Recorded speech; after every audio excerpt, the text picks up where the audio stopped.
How goes the family? Welcome back to Larry's Anything Goes. Hopefully, you guys are having a great and exceptional evening. All righty. So, this is a book I'm actually reading for the second time.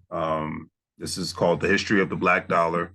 Great book. I've read things out of this book before, but reading the story of Mr. Frederick Douglass, who is known to be an author, government official, and civil rights activist, it was a very, very interesting story. And especially, I'm from the DMV area of the Virginia side of the Potomac River, and because he came from, him and Harriet Tubman came from Maryland, and same experiences and whatnot. And you could always learn from history, whether the history is good or bad. Every country has good and bad history. That's why when I hear people saying forget about certain things from the past, well, if you want me to forget my history, then I need to forget your history, and I'll leave it at that. Okay, to keep it simple.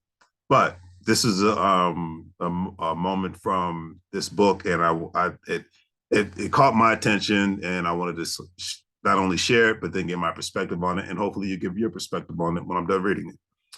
Frederick Douglass, Washington Bailey, was born a slave in Talbot County, Maryland. I need to look that place up. Like most slaves, the date of birth is unknown. Later in life, he chose February 14th as his day of celebration. Raised by his granddaughter, Betty Bailey, he was invited to be a house slave at a young age. House slave at a young age. His mother died when he was only 10 years old, and he seldom saw her. As a preteen, Frederick was sent to Baltimore, Maryland to live with his master's brother, Hugh Allude. His wife, Sophia, taught Frederick how to read and write. Then he was 12 years old when Hugh found out. He was very upset at the chance of his neighbors discovering his family was breaking the law because it was illegal for a slave to learn how to read. It was illegal for a slave to be taught to read by the masters and whatnot, because during that time frame, they didn't want anybody to have enough information. If you remain, it's even like now, if you're ignorant of something, regardless of the situation, if you're ignorant of something, then it's easier for you to be controlled. That's why now, with the financial intelligence movement growing at a bigger pace and whatnot, it's harder for employees to just have employers to have employees that need a job. And we're living in an era where a lot of people are replacing their job because they're making money online. They're making money creating their own businesses. They're collaborating with other people. They're not buying this nonsense of I have to work 30 to 40 years of my life. They're not buying this nonsense of I got to be hating on people all at the same time so that the bosses can say dance, puppets dance. They're learning that collaboration over competition is the best method. You see it with immigrants all the time. They collaborate together. They buy houses together. They have businesses together. They get equity lines of credit together by using each other's money, by using each other's credit, by using each other's names. They are the epitome of family business. And in a lot of instances, I respect that hustle because families are a corporation. Just like you see the background of an office in a corporate building, families are supposed to be corporations all at the same time. And in 2022, you still have a lot of people, unfortunately, you still have the masses that are holding on to this 1975 mindset of I'm only going to have a 9 to 5. And there's so many other ways to make money and so many other ways to be profitable, but that's another story for another day. But the main idea this aspect, because I'm just getting started with it, is that it's easy to remain an economic slave when all you want to do is make money from your job and that's it. It's easy to remain an economic slave if you only just want to have a nice house and a nice car. But then if you lose your job, you wonder how you're going to be able to pay for that nice house and nice car. Thinking out and living outside of the box is the way to go for working people in 2022 and moving forward. If not, you will remain an economic slave, and I'll leave it at that. Okay. Now, that said, Frederick began to teach himself through conversations and small lessons with white children. His education grew stronger by the day, and his hate of slavery grew by the night. He would read any newspaper he could get his hands on to stay abreast of the latest happenings in the abolition movement.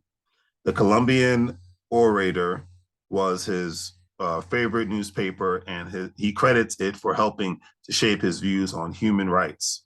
Once he grew to articulate his knowledge, he would share everything he learned daily with other slaves. When William Freeland hired him to work his plantation, he taught the surrounding slaves on the plantation how to read. He taught the surrounding slaves on the plantation how to read the New Testament during church.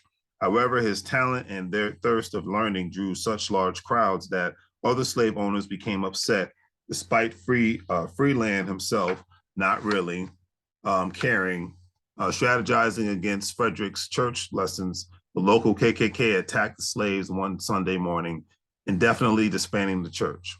He was forced, Frederick, to work for Edward Covey, who was known as a slave breaker. He constantly abused Frederick in the worst way, daily at the mere age of 16. While his body eventually gave in to the demands, he never controlled Frederick's mind. Reaching his breaking point, Frederick fought back in a vigorous scene. Covey lost to the strong Frederick, choosing not to mention it to anyone out of fear of losing his reputation and thus means of leaving. Covey never beat Frederick Douglass again. After getting into the altercation with his actual master shortly thereafter and facing the threat of being sold, Hugh Allude purchased Frederick in exchange for clearing his brother's debt to him. While appreciative, Frederick had only one subject on his mind: freedom. On September 3rd, 1868, Frederick Douglass, a slave, boarded the train in Havre de Grace, Maryland. He attempted escaping twice before he was successful. His girlfriend, Anna Murray, a free Black woman in Baltimore, helped him with his final attempt. She gave him some money and a sailor's uniform. He had a friend that traveled often as a free Black seaman and borrowed his identification papers. Once safe on the train and in slight disbelief of the ease of his execution, he made it to abolitionist David Ruggles' house in New York in less than 24 hours. Upon arrival, Frederick sent for Anna to meet him in New York and married her on September 15th, 1838. As two free people, they married under the name Johnson to hide Douglass's identity, settling in New Bedford, Massachusetts, an up-and-coming Black community. Once at peace, they returned to the name Douglass and joined Black church that held regular abolitionist meetings. The Liberator, William Lloyd Garrison's weekly journal, became his favorite publication. His community began to recognize him as an anti-slave lecturer and asked him to share his history at abolitionist meetings as representative for slaves, since he was very articulate and well-read. Garrison himself was impressed with Frederick and wrote about him in the Liberator. A few days after the release, Frederick gave his first public speech at the Massachusetts Anti-Slavery Society's convention in Nantucket. And I just wanted to read that because that was that moment, that story. Frederick Douglass's story has been told many times. There's been movies made about him, so many books written about him. But the fact that he was, whatever you want to do in this life, you have to be relentless. And I know life gets hard. There's ups and downs. There's deaths. There's good people and there's bad people that come in your life. But if you want something bad enough, we get older. You want something bad enough, you have to be relentless in what you want to do. I don't care what it is. You want to get married, have kids, if you want to own a business, if you want to be a successful podcaster, if you want to have more financial security. You have to be adamant if you want to have better health. You have to be adamant about this every single day of your life. It has to be a lifestyle. Okay. Taking care of your family is a lifestyle. It's a basic thing. Being in a successful relationship, it's a lifestyle, but it is a basic thing. But if that is your only dream in life, then that's cool. But I'm talking to the people that have dreams outside of being just basic and normal and whatnot, because people have been having families. And it's not easy. I'm not saying it is. People have been having families, getting married since the beginning of time, especially before there was running water and before there was electricities, before there were corporations, before there were governments. It's not a new thing. All right. But for the people that have dreams outside of that, it has to be a relentless thing. And hey, I have my moments where, like Nipsey Hussle said, you go through every single emotion in life where some days you just want to do the easy thing and say, forget about it and just be basic and normal and not work towards your dreams. Whether it's trying to live someplace, whether it's trying to get a business going, whether it's trying to engage with other people, whether it's trying to learn a new language or a new skill. If it was easy, then it wouldn't be worth it. Okay. So at the end of the day, That's one thing I have to say. At the end of the day, if it was easy, it wouldn't be worth it. But two, Frederick Douglass was. It was like it was literally in the moment, and all those other slaves that escaped, to free states and or to other countries. It was like, give me liberty or give me death. They were at the moment like, hey, death is looking better than staying in this situation. For a lot of people, and you can compare this to certain people's jobs and their lifestyles and the communities that they live in. It's like, give me liberty or give me death. I refuse to just, you have people that are like, I refuse to be at this one job for the rest of my life. This can't be the end of the line. I refuse to live in this one city and state for the rest of my life. This can't be the end of the line. But what are you doing and what risk are you taking to implement that? What sacrifices are you making to implement that? Okay. That is the thing. That is the thing you have to have in your mind, because there has to be some sacrifices. Not everything in life is going to be on your own terms. I'm sure even Frederick's mind, he didn't want to just, he didn't stay in New York. He went to Massachusetts. He got to New York to become free and whatnot. But and he had to, and another thing to take away from this, he knew people. He had a network of people between his significant other, and she had a friend. They had a friend who was a free black man who was a sailor and whatnot. It was through networking. That's even how the freaking Underground Railroad worked. People becoming free worked. It was through collaboration over competition, because you had a group of people in the United States that of Caucasian descent that did not believe in the slave business and whatnot, and they considered themselves abolitionists. I remember seeing those stories as a kid, and the person would have a candle lit at the window and whatnot, and you knock on the door and say friend to friend, and that would be the code. And I'm sure there was other codes. That's just the only one I can remember this time, that lets you know, hey, we are friendly here, and you can stay at this house, get warm, get cleaned up, get something to eat, but then you got to go at a specific time and whatnot. Okay, so then you can continuously, and they probably can give the slave more additional information so that they could escape to the free territory up north or whatnot. A lot of times Canada. So, but it was a network of people, and it was collaboration over competition. Was it perfect? No, but nothing in this life is. And then Frederick Douglass didn't forget, just like Harriet Tubman, when she escaped, they did not forget where they came from, and they made it their life's work. Okay, it was a passion, their life's work to free as many people as possible.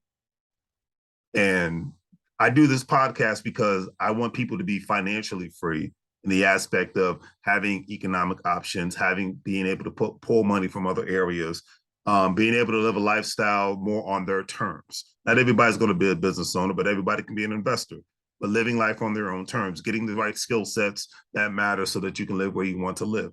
Because there's a lot of, like I said, I come from the DMV area. A lot of people live in the DMV area because they can't live anywhere else, because quote unquote they won't make the amount of money that they make living in the DMV area.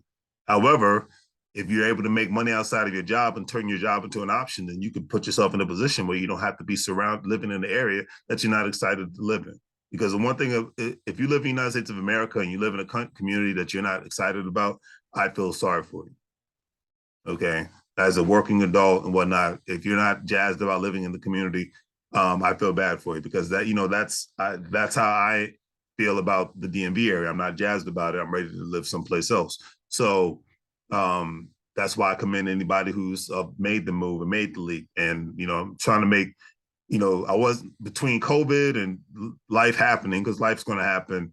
It's slowed the process out of me getting away from the DMV area, but I'm hoping for a better year in 2023, 2024 timeframe. We'll see what happens. But I'm working. It is my passion and my life's goal to work towards making moves outside of the DMV area and being around economic-minded individuals and whatnot. Because those are the values that I share. All right. I don't care if you're a Muslim, Christian.